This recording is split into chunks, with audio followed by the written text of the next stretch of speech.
నగరిలో YSR Congress party సర్వసభ్య సమీక్షా సమావేశంను మాజీ మంత్రి ఆర్కే రోజా ఆధ్వర్యంలో నిర్వహించారు.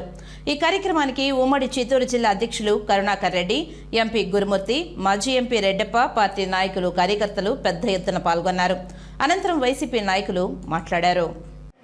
రాష్ట్రంలోనే అత్యంత ప్రజాదరణ కలిగినటువంటి వైఎస్ఆర్సీపీ జగనన్న హృదయంలో చాలా బలంగా ఉన్నటువంటి నాయకుడు.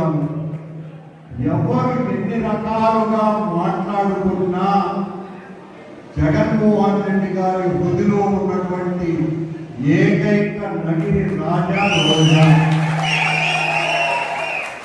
మిగతా వాళ్ళు ఈ అవాకులు జవాబులు మాట్లాడేటువంటి మాటలన్నీ పట్టించుకోవాల్సినటువంటి అవసరం లేదు. మొన్ననే మన నాయకుడు జగన్మోహన్ రెడ్డి గారు అన్నట్టుగా జమిలీ ఎన్నికలు అతి తొందరలోనే రాబోతున్నాయి. రోజా గారిని అత్యధిక మెజార్టీతో గెలిపించవలసినటువంటి బాధ్యత ఎందుకు ఉన్నది అంటే, ఓ శాసనసభ్యురాలుగా ఈ నియోజకవర్గాన్ని ఈ 75 సంవత్సరాలలో ఎవ్వరూ చేయనంత అభివృద్ధి చేసినందుకు ఆమెకు అర్హత ఉన్నది కాబట్టి మనమందరము కూడా, నగిరి ప్రజలందరూ కూడా ఆ అర్హత పత్రాన్ని తెచ్చుకున్నటువంటి రోజా గారికి యోగ్యత ఛత్రం అంటే ఆ గొడుగును మనం ఆమెకు ఎత్తాల్సినటువంటి అవసరం ఉంది. కనుక నగిరిలో రోజా గారి నాయకత్వాన్ని మరింత బలోపేతం చెయ్యమనే జగన్మోహన్ రెడ్డి గారు నన్ను ఇక్కడ అధ్యక్షుడిగా నియమించినారు అన్నటువంటి విషయాన్ని మీకందరికీ తెలియజేస్తూ, వైఎస్ఆర్ కాంగ్రెస్ పార్టీ కార్యకర్తలను అణచివేసే ధోరణిలోనే ప్రవర్తిస్తూ అక్రమంగా కేసులు పెడుతున్నారు. వాళ్ళకి తెలియదు ఏంటంటే వైఎస్ఆర్ కాంగ్రెస్ పార్టీ పోరాటాల నుంచి పుట్టినటువంటి పార్టీ. ఇవి వాళ్ళు బెదిరించే బెదిరింపులకు కానీ, పెట్టే కేసులు కానీ భయపడే వాళ్ళు ఎవరు. వైఎస్ఆర్ కాంగ్రెస్ పార్టీలో ఉండే ప్రతి ఒక్కరు కూడా ప్రజల కోసం, ప్రజలకు మంచి జరగాలని, ప్రాంతం మంచి జరగాలని, అలాగే ఈ నియోజకవర్గంలో ఉన్నటువంటి ప్రతి కుటుంబం సుభిక్షంగా ఉండాలని, వారి కోసం పరితపించే విప్లవ వీరులని వాళ్ళకి అర్థం కావట్లేదు. ఖచ్చితంగా వాళ్ళు చేసే అక్రమాలకు కావచ్చు, చేసే బెదిరింపులకు కావచ్చు, ఏ ఒక్కరు భయపడే పరిస్థితి లేదు. ఎవరైతే ఉద్యోగాలు పోగొట్టుకున్నారో, ఎవరైతే అక్రమ కేసులు పెట్టించుకున్నారో, ఇవన్నీ కూడా మన ప్రభుత్వం వచ్చిన తర్వాత వీటికన్నిటికీ విరుగుడుగా అన్ని కేసులు కానీ ఏవైనా అన్ని విచారణ జరిపించేది, తీసేసే కార్యక్రమం ఖచ్చితంగా జరుగుతుంది. జగనన్న ప్రతి కార్యకర్తని మర్చిపోకుండా ఎవరైతే అహర్నిశలు శ్రమిస్తున్నారో వాళ్ళందరినీ గుర్తుపెట్టుకొని గుండెల్లో పెట్టుకునే కార్యక్రమం ఖచ్చితంగా జరుగుతుంది.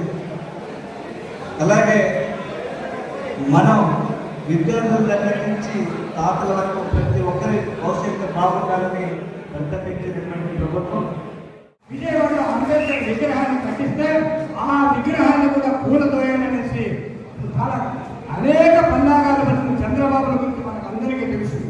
ఆయన చేసుకున్నదంతా వాళ్ళ కొడుకుల కోసం హైదరాబాద్లో ప్రపంచంలో తెచ్చిన అప్పులన్నీ తీసుకొచ్చి హైటెక్ సిటీని నిర్మించి వాళ్ళ కొడుకుల కోసమే హైదరాబాద్లో హైటెక్ సిటీని నిర్మించిన విషయం మనకు అందరికీ తెలుసు. మరొకసారి ఇప్పుడు ప్రపంచ బ్యాంకులు 15,000 కోట్లు అప్పు చేసి అమరావతిలో వాళ్ళ కొడుకుల కోసం ఆడవ పట్టణాన్ని నిర్మించాలని, మరొక సింగపూర్ నిర్మించాలని చూస్తుంటే మనమందరూ చూస్తూ ఉండాలా? మనమందరూ అతను ఓట్లు వేయాలా? అతను ఎస్టీ బీసీ మైనారిటీలకు సహాయం చేస్తున్నా? అదేవిధంగా రాజశేఖర రెడ్డి మైనారిటీలకు 4% రిజర్వేషన్ పెట్టినారు కాబట్టి మనమందరూ చాలా మంది ఇంజనీర్లు, డాక్టర్లు అయ్యారు. అలా రాజశేఖర రెడ్డి గారు ప్రవేశించిన ఆరోగ్యశ్రీ గురించి మీకు అందరికీ తెలిసి ఏ విధంగా సహాయపడుతున్నారు. జగన్మోహన్ రెడ్డి ఒక ముఖ్యమంత్రిగా ఈ దేశంలో ఎక్కడ లేని పేరు తెచ్చుకున్నాడు. ఆయన నిజాలే చెప్పినాడు, అబద్ధాలు చెప్పలేదు. ప్రజల కోసం ఆయన పరిపాలన చేశాడు. ప్రజల్లో ప్రతి కుటుంబానికి, ప్రతి మహిళకు, ప్రతి విద్యార్థి, ప్రతి నిరుద్యోగికి జగన్మోహన్ రెడ్డి చేసే సహాయం ఎవరైనా చేస్తారు. మీరు ఒకసారి నియోజకవర్గంలో ఇన్నిసార్లు ఓట్లు వేశారు కాబట్టి మీరు ఒకసారి ఆలోచించండి. జగన్మోహన్ రెడ్డి ఇప్పుడు లేడు కాబట్టి తెలుస్తాము. ఈ ప్రభుత్వం వచ్చిన తర్వాత మహిళలకు 15,000 రూపాయలు లేదు, పిల్లలకు మధ్యాహ్న భోజనం లేదు, పిల్లలకు స్కాలర్షిప్ లేదు. 6 నెలల ముందు ఏర్పడిన కూటమి ప్రభుత్వం 6 నెలల్లోనే ఆలీబాబా అరడజను దొంగల ప్రభుత్వం లాగా గమనిస్తున్నారు. ఎన్నికల ముందేమో అరచేతిలో వైకుంఠం చూపించారు కూటమి ప్రభుత్వం వాళ్ళు, అది చేస్తాం ఇది చేస్తామని. కానీ 6 నెలలకే నరకం చూపిస్తున్నారు ఆంధ్రప్రదేశ్ ప్రజలకి. ఈరోజు ఎప్పటికి